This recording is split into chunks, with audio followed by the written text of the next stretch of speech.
Hey guys, it's me, it's Queen Auset-Heru, and welcome to today's exciting edition of The Witch Trials. If you haven't already, don't forget, you can always get a reading. Inbox me or email me, and the information will be underneath this video, okay? So today we're going to put an interesting series on trial. This is my first time putting a series on trial. Usually I put forth a movie, but I have been hearing about the chilling adventures of Sabrina on Netflix for a long time, at least a year, maybe more. And my little brother told me about it, and I've wanted to watch it for a while. So over the weekend, I said I was going to watch one episode to review on the witch trials.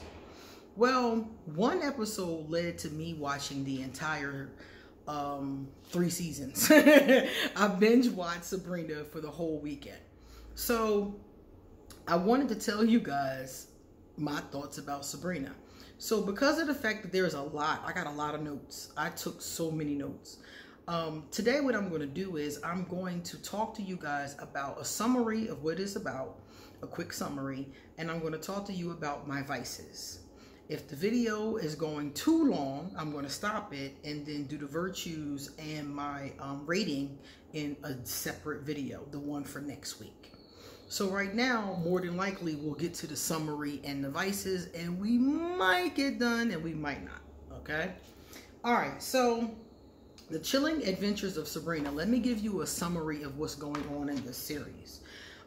When I was a young girl, there was a show called Sabrina the Witch. I think that's what it was called. This is based on that show from the 90s. However, this is much more modern. It's much more modern. It's much more dark. There's a lot going on here, and it wasn't like that before. Before it was kind of fluffy, and people liked it back then. A lot of people love it from their childhood, but it wasn't like it is now. So that's why it's called the Chilling Adventures, because it has definitely changed. So it was first released in 2018. And basically, I'm going to tell you what it's about. It's about a young lady named Sabrina Spellman. Sabrina Spellman, when we first are introduced to her, is only 16 years old. She is a big common theme in a lot of these types of movies about witches is coming of age. So 13, 14, 15, 16, somewhere around there, the witch takes on her full powers and starts to really train and know how to do things. So Sabrina is no different. Sabrina comes from a family of witches, which is very common in these, movies and series as well. Her parents are dead. She's being raised by her aunts, which we've seen in several other movies that happen in Practical Magic too. So she is being raised by her aunts. Her cousin lives there. Her cousin is really cool. And basically it's time for her to write her name in the devil's book. These witches are what they call in the show satanic witches. So basically they're witches, but they praise Lucifer. Now, mind you, I don't know any real satanic witches.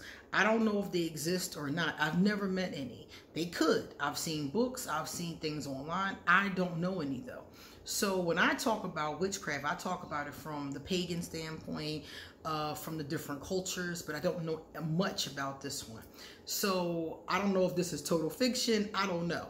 But they are satanic witches. They praise Lucifer, and they don't keep praising him though. It's like they stop praising him towards the end, which I thought was interesting.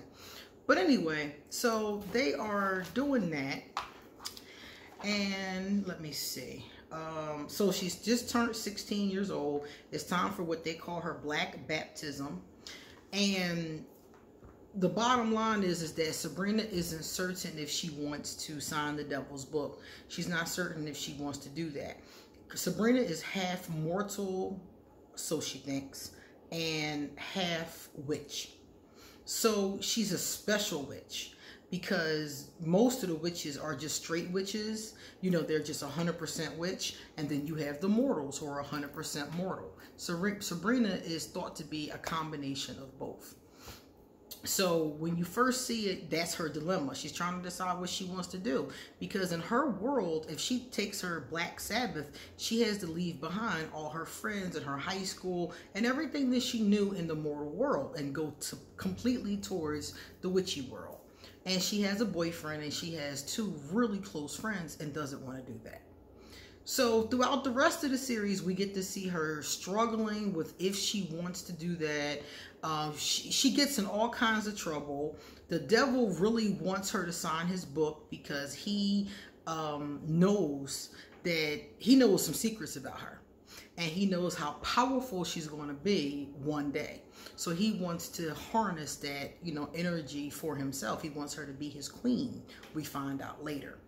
So Sabrina goes through a lot of trials and tribulations through the 3 seasons, and now we're waiting for them to come out with season 4. And she has to fight demons. She has to outwit all kinds of things. She has to resurrect. She has to bring back from the dead. She performs an exorcism. I mean, Sabrina, and then on top of everything else, she has Lilith. And Lilith is if you guys remember from the I think it's from one of the Old Testaments. I don't think it's from the Old Testament. I think it's from Jewish tradition. In Jewish tradition, there is Lilith, and Lilith is said to be the first wife of Adam. And because she refused to be subservient to Adam, she ran away basically. And God then made Eve and gave Eve to Adam. Now, what happened with Lilith that we find out, and is alluded to by certain traditions, is that according to this, fiction drama, Lilith ends up with the devil. So she is his concubine. She is, his woman, his helper, his handmaiden, he calls her. But they're sexual, and she takes care of him. She's the first witch. She's the one that healed him when his wings were cut off and he was thrown out of heaven. And she's very powerful, and throughout the entire series, she's there trying to either get Sabrina to sign the book, or she's trying to she's always trying to do something to manipulate Sabrina. First, she wants her to come in. Then she's jealous of her and she wants to get rid of her. I mean, she goes through so many changes. Lilith is a trip. I like the actress who played Lilith, though. She played her very well. I liked all the acting, as a matter of fact, and I'm going to talk about that more when I get to my virtues. So anyway, towards the end, there's an apocalypse and Sabrina saves the world. And when they leave it for getting ready for season 4, Sabrina has saved the world from the apocalypse, but there's still more trouble brewing. In these kind of shows, there's always more trouble brewing. I'm like, oh my God, this poor child. She's 16 years old, and she's been through more than I can even imagine. It's amazing. So that's my summary of Sabrina. I really do like this series, by the way. So let me tell you about my vices. All right, so let's see. My first vice is that they are doing necromancy. Necromancy is magic that has to do with the dead. In Sabrina's case, it is literally raising the dead. She literally raises him from the dead. Witches cannot really do this. I liked it in the storyline, though, because it tells you why it would be a bad idea, even if we could do it. But that's something that, for purposes of the witch trials, we're talking about things that a witch can actually do. And that's one that we cannot do. We are not going to be able to raise the dead. And it wouldn't be a good idea anyway. The next one is the familiar. In this world, they have familiars. And in real witchcraft, we have familiars. But in this world, it's different because it's, again, fiction, and their familiars aren't really animals. Their familiars are goblins. So goblins are sworn to work with and protect and help witches. And they take the form of the witch's favorite animal. So it's not even really an animal, it's really a magical creature. In real life, it's just really an animal. A cat is a cat, a bird is a bird. But they probably have a psychic connection with the witch that owns them or that works with them. I don't even know if you really ever own a familiar. I think you kind of just have a relationship with each other. In this world, witches age slowly. In the real world, that's not true. We age at the same vibration as everybody else. We might be able to do some things such as herbs and oils and like the one I put on my face that keeps my skin tight. We can do stuff like that. That's kind of age defying, but I'm never going, like some of these witches were like 200 years old. That's not gonna happen. That would be kind of cool. I would love that, but it's not real. So these witches age in slow motion. They will eventually die, but it takes a long time. Body snatching. In this world, you can take someone's body. I can go into someone's house, knock them in the head and kill them, and then jump my spirit, my soul into their body. And we cannot do that. Real witches cannot do that. I don't think I would even want to do that, to be honest with you, but we definitely can't do that. The Dark Lord. They worship Satan. They worship the Dark Lord, Satan, Lucifer, whatever you want to call him. They worship him.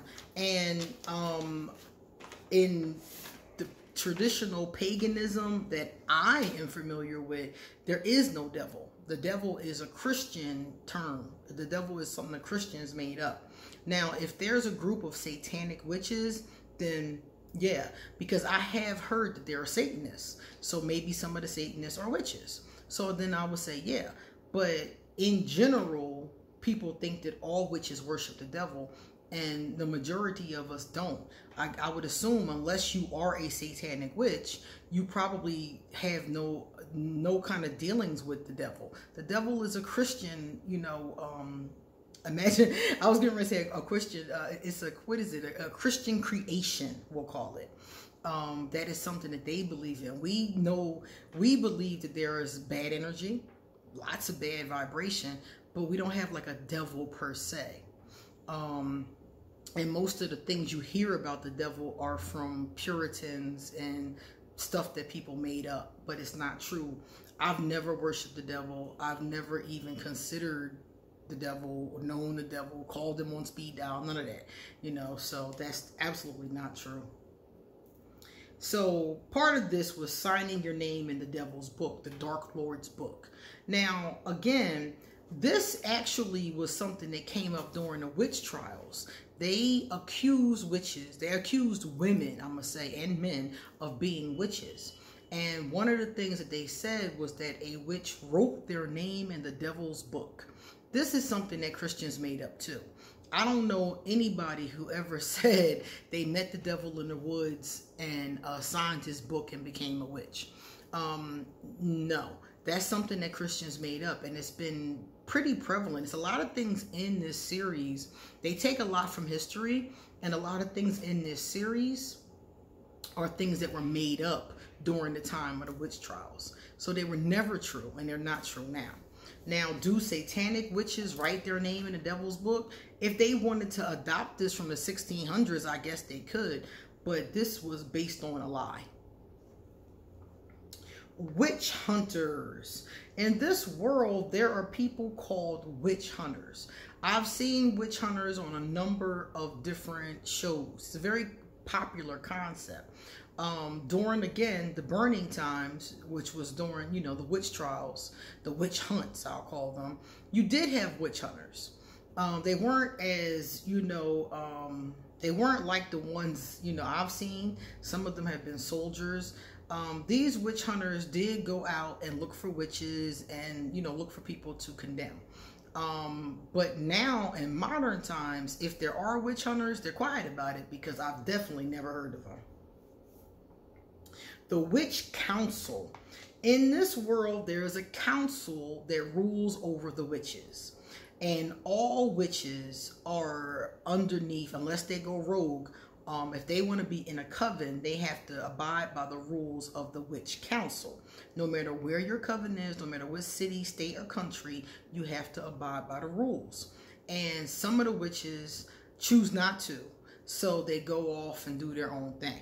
You know, they live by themselves. They don't live in a coven. They're solitary witches, basically. So the ones that are together in the covens, they have a witch council. And the witch council holds you to whatever witch law is. And there's a lot of things to witch law, such as if you sign your name in the devil's book, you have to do what the devil wants you to do and things like that. So if you don't do what you're supposed to do as a witch in this universe, they will sue you and take you to court in witch court. So there is no real witches council. There are covens. There are covens all over the world, but we're not united. We're not like, you know, one, you know, all of the witches are united under this council and we listen to these hierarchy. It's not like that. There are a lot of solitary witches, and people who are in covens, they have their own rules. They make up their own rules, and they do all of that themselves. You know, you can have one coven that has totally different rules than another coven. Every coven makes up what they do on their own. Some of them are part of long-standing traditions, and they follow the tradition of the first coven, and so forth and so on. So we don't have like this central governing body. The dark baptism. The dark baptism is when they take you out in the woods and they strip you naked and they put blood on your head, and then you have to sign the devil's book. Again, I've never seen nothing like this. They do initiations. We do rituals, all kind of rituals. And then when somebody first comes into being a witch or a shaman or a priestess or whatever your tradition, your magical tradition is, it is true that you might have some kind of initiation ceremony or something like that. But the dark baptism itself was something that was, like I said earlier, a work of Christian fiction. Deal with the devil. So part of this baptism is when you sign your name, you make a deal with the devil. So whenever the devil asks you to do anything, you have to do it. Kind of reminds me of, I've seen people say this about hazing and things like that. So basically, you make a deal with the devil, and if the devil asks you to do anything under the sun, you have to go do it. And Sabrina, that's part of her dilemma, is that she wants freedom. She doesn't want to sign the book because she doesn't want to do that. So that particular thing, that whole vibration about, you know, making this deal with the devil and getting sued if you don't keep the, you know, or losing your power, because sometimes they just take your power, but losing your power or getting sued because you didn't do what the devil asked you to do. Then the next one is called mind control. In this series, mind control is serious. I've seen this a lot with witch shows and witch movies. A lot of times they have this extreme mind control. That's Professor X. That's not a witch. You might be able to control somebody's mind. I'm not going to say that you can't. You can even plant ideas in their mind. But the extreme type of mind control that we're talking about, I've never seen before, and it's instantaneous. Like I said, Professor X. A lot of times when I see things attributed to witches, I automatically think, nah, that's more of a superhero thing. So you might, as a witch, be able to influence someone or persuade them, maybe even easily, but you're not going to just talk to them and look in their eye and they mindlessly, like a zombie, just follow your every command. That's not going to happen. You'd have to give them some strong drugs for that, you know, and even then it's going to be iffy. That definitely, that extreme mind control is superheroes all day long. Then they had a voodoo doll. Now remember I told you guys about voodoo dolls and puppets and things like that. It's basically something that you make that represents the person you want to work on. So you can make a doll out of anything. We generally call them puppets. A voodoo doll is specific to New Orleans voodoo. When you go, when I was on Bourbon Street in New Orleans, they had a couple different shops and they sold these dolls. And basically you dress up the doll, you kind of customize the doll to look like the person that you want to help or hurt. And then you can do healing magic on the doll. You can do negative magic on the doll. Whatever you do on the doll represents the person that you want to do this to. So that was another one that, yeah, they do have them, but it was like extreme, like seriously extreme. Like if you have a voodoo doll and you stab it with a pin, the person might get an ache, they might get a pain, they might get, you know, something in that area more than likely, but they, like in the series, like it was instantaneous. They instantly started hurting. If you broke the doll, their neck would break. I mean, stuff like that. And I was just like, that's an extreme doll. That's an extreme doll. Because yes, the doll is representational of the person, but I can't sit here with your doll and break his arm and your arm break. That's not going to happen. I can stab it in the arm with a pin, and you might have pain in that arm, uncontrollable, excruciating pain even, if you're really talented at what you're doing. And that might be very painful for you, but it's probably not going to be instantaneous, and I'm not going to be able to just break it or throw your doll into the fireplace and you evaporate. You know, I've seen that happen before too. Somebody had made the doll out of candle wax. I think it was the Witches of Eastwick. And then they threw the doll into the fireplace, and as the doll burned, the actual person burned. It doesn't work like that. Again, that's an extreme Hollywood extreme version of it. The most that would happen is they probably would ache.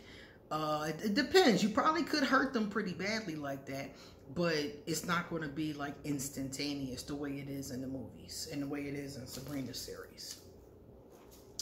All right, let's take a look at the next one. What else vices? I have one more.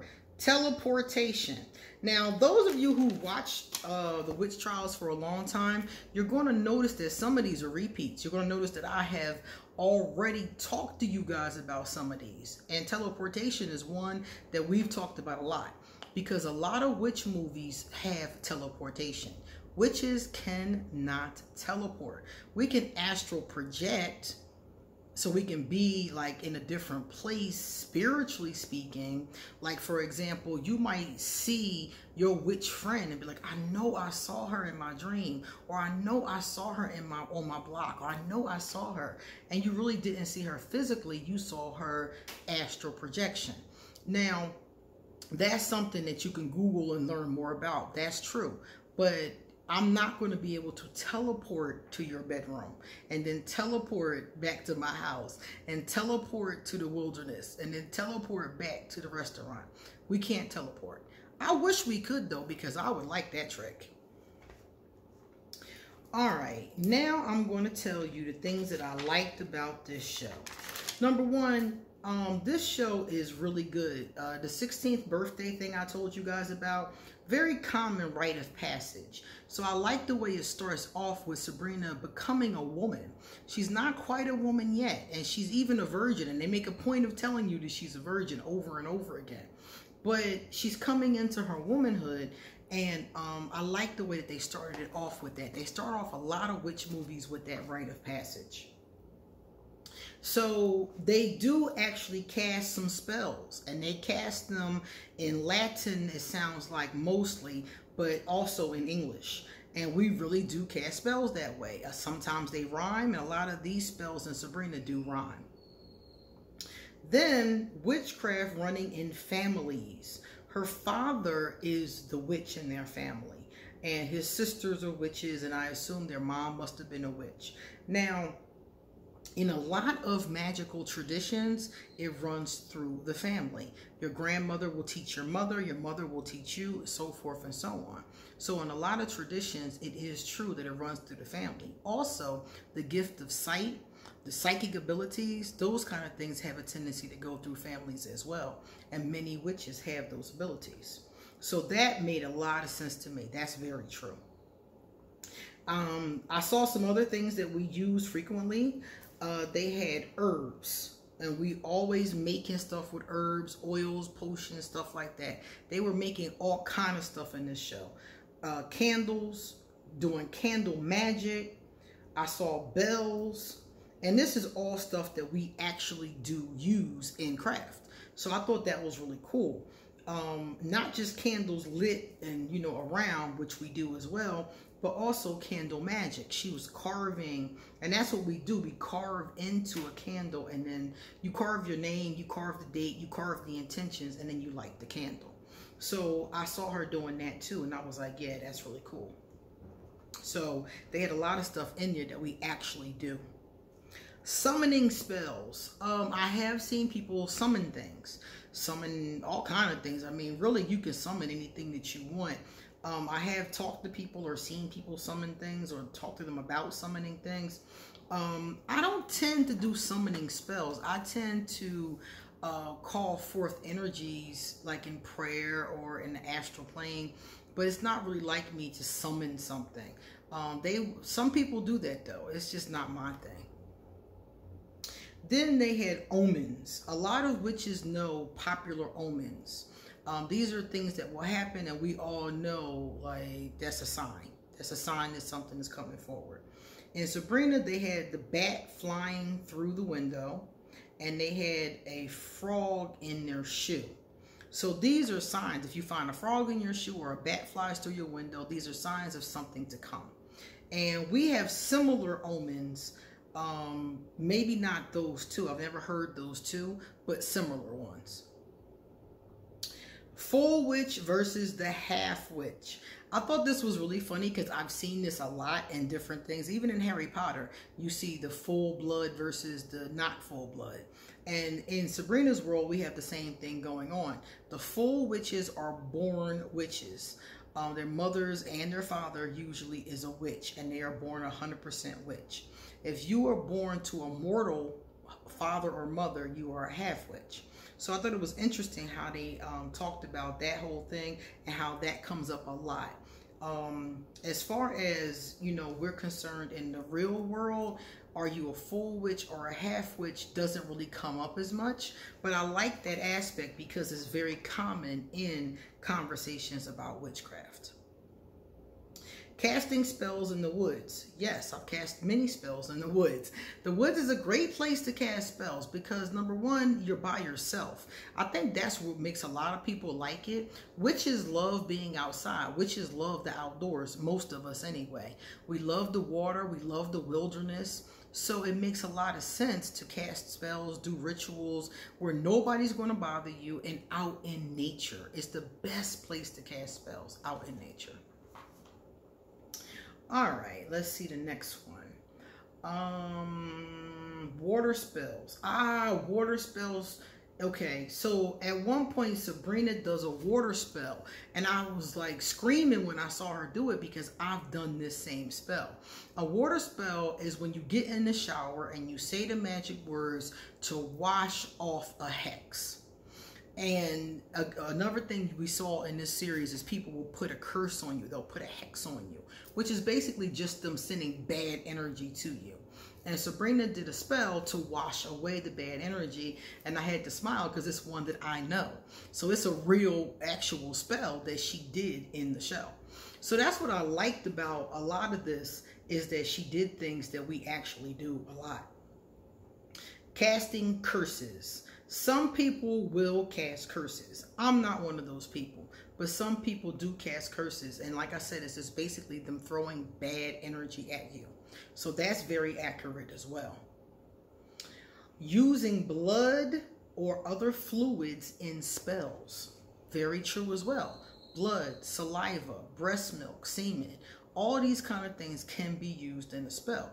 Typically, if you're doing a spell, you want to use the person's DNA in that kind of way because it makes it stronger. You have their essence. You have their hair, their fingernails, their fluids. It makes your spell that much stronger. So especially if you're doing a spell on someone, such as a spell for healing, for example, or a spell to make them go away, for example, having something of theirs does make the spell that much stronger. You can do the spell with just their name and date of birth, but the more you have, the stronger the spell. All right, I'm gonna do one more and then we're going to go. This one is grimoire. They talked about the grimoires. we do have grimoires. A grimoire or a book of shadows is a book where you write down your spells. So the spells that you have done, you write them down a lot of times, and sometimes the results. Sometimes you keep a real like dates and when you did them. Some people have very complicated grimoires, and some people like me have very basic grimoires where you just put in the spells that you want to keep, like a recipe book. So I'm going to stop here because it's 30 minutes and I got a lot more to say. I got 2 more pages of notes. So next week I'm going to finish my thoughts on the series, The Chilling Adventures of Sabrina. Okay, so come back and you can see the rest of my virtues and the grade that I gave this series. Okay, guys, see you later.